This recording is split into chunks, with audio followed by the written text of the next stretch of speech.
គេប្រាប់យើងដល់ចំណុចនេះធ្វើឲ្យយើងខាតសេដ្ឋកិច្ចខ្លាំងមែនតើរហូតដល់ប្រជាជនគេផលិតផលលក់ឲ្យយើងរហូតដល់ប្រជាជនគេខ្លាចទៅជាស្ថិទី1ចែកអំបងលឿងគេថាចាក់ជំងឺអេដចូលធ្វើឲ្យខ្មែរយើងអត់ហ៊ានញ៉ាំហើយទីបំផុតខ្មែរអត់ហ៊ានដាំគេហ៊ានដាំទៅកាន់ទីផ្សារពិភពលោក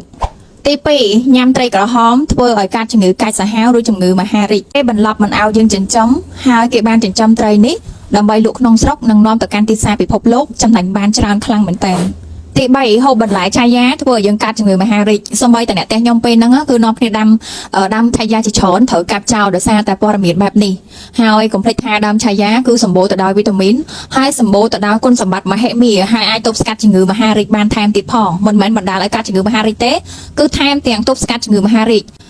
ហើយបន្លែឆាយានេះគឺជាបន្លែដែលងាយស្រួលដាំខ្លាំងមែនតើគ្រាន់តែកប់ចោលនៅដីក៏រស់ដែរនៅពេលដែលយើងនាំគ្នាដាំបន្លែគឺគេយកបន្លែគីមីគេយកមកលក់ធ្វើឲ្យគេលក់បន្លែគីមីលេចណាស់ទី4បង្កងគេថាពិបាកក្នុងការចិញ្ចឹមហើយប្រជាជនវៀតណាមហេតុអីក៏គេចិញ្ចឹមបានរហូតដល់លក់ឲ្យខ្មែរយើងឡើងជិត50ឆ្នាំហើយប្រជាជននៅតំបន់ខាវម៉ៅនោះខ្លាចជាសេដ្ឋីដោយសារតែការចិញ្ចឹមបង្កងយកមកលក់ឲ្យខ្មែរហើយនឹងលក់នៅក្នុងតំបន់គេហើយតំបន់ខាម៉ានោះក៏ខ្លាចជាមជ្ឈមណ្ឌលធំសម្រាប់ឧស្សាហកម្មចិញ្ចឹមបង្កងហើយយកលុយពីខ្មែរយើងគឺរាប់លានដុល្លារផងដែរតំបន់នោះមិនមែនចិញ្ចឹមតែបង្កងទេគឺមានបង្គាទៀតផងប៉ុន្តែគឺមានចិញ្ចឹមបង្កងច្រើនមែនតើហើយប្រជាជនគេនៅតំបន់នោះស្ទើរតែគ្រប់គ្នាខ្លាចទៅជាសេដ្ឋីមិនមែនធម្មតាណាបងប្អូនគ្រាន់តែចិញ្ចឹមបង្កងណាទី5ដាំប៉ោមដាំសេរីដាំត្រពាំងបញ្ជូរដាំត្រឡប់នៅស្រុកខ្មែរយើងគឺដាំអត់បានទេតើតែអាកាសធាតុត្រជាក់ទៅអាចដាំបានហើយផ្លែឈើទាំងនេះគឺរកបានចំណូលខ្ពស់ខ្លាំងមែនតើហើយពេលដែលដាំគឺទទួលបានប្រាក់ចំណេញច្រើនហើយបងប្អូនសាកកលេចមើលនៅខាងកំពង់ស្ពឺនៅខាងបាត់ដំបងគឺបានដាំត្រពាំងបញ្ជូរជោគជ័យច្រើនឆ្នាំមកហើយនៅខាងបាត់ដំបងគឺបានផលិតស្រាត្រពាំងបញ្ជូរដាំខ្លួនឯងផលិតខ្លួនឯងទៀតផងនេះគឺសុទ្ធតែជាការសបបញ្ជាក់ឲ្យឃើញថានៅខ្មែរយើងគឺដាំបានផ្លែឈើច្រើនប្រភេទមែនតើមិនដូចគេនិយាយនោះទេទី6ខមមិន168នាំលៀបនាំជ័យរកស៊ីមានបានគេចង់ដឹងថាខួរក្បាលខ្មែរយើងតើចេះពិចារណាហើយឬនៅឬក៏មានត្រឹមតែជំនឿជឿដូច្នេះគេនឹងអាចវាស់ស្ទង់ថាតើខួរក្បាលខ្មែរយើងនៅកម្រិតណា